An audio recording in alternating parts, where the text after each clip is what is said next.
this is the thing that I've learned through all of the education that educational settings I've been in. We know so much more than we think we know. Yep. And once you learn how to apply that in an educational setting, you're dangerous.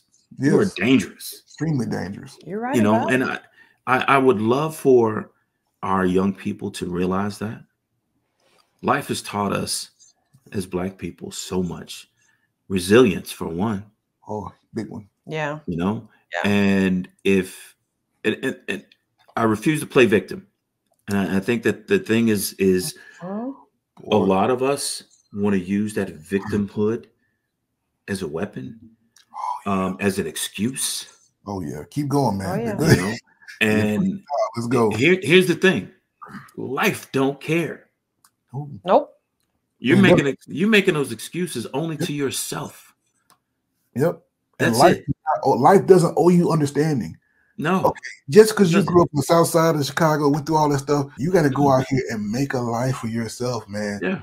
That victimhood mentality, we can talk about that all day long. I've gotten into arguments with grown, educated Black men who want to still play this victim card. You living in 3 or 4 acres of land in a 3,000 square foot house, and you talking about, well, the white man. Come on, bro. Come on, man. Like it goes back to that sphere of influence. I have no control over that. Yep. I'm not worried about what happens outside of that. I'm going to take care of what's mine inside my circle. Thank you. That's right. I think it's this person, that person. It's this fault. That's, you know what? You don't have any control over that. But the one thing that you have ownership of is you. Personal accountability. Yes. Yes. Yeah. And that's the important thing, man. I'm sure there was a time, I know there was a time in my marriage, but there was a time that I didn't take any accountability in my life.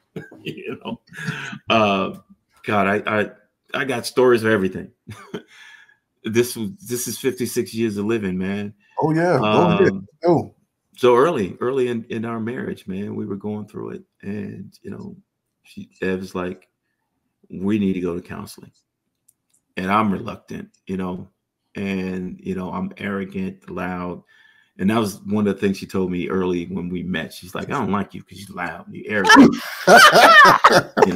And I'm like, I need to know why she thinks that. I need to know why. And I just couldn't let it go. I had to chase it, find out why.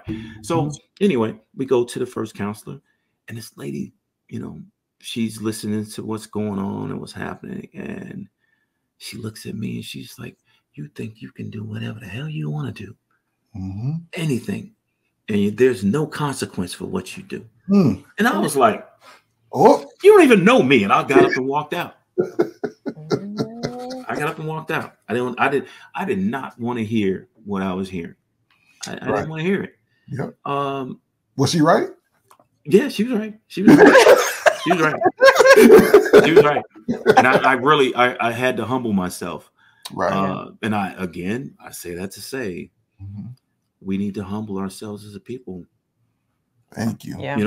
With each other. With each other. It's not about humbling ourselves to the world outside of us, because we have to have our barriers and our protections up. But with each other, we can be softer. Thank you. Yep. We don't have to be toxic towards each other. It's a pointless fight. Yes. But we all have something to offer each other. Yes. And why not share that?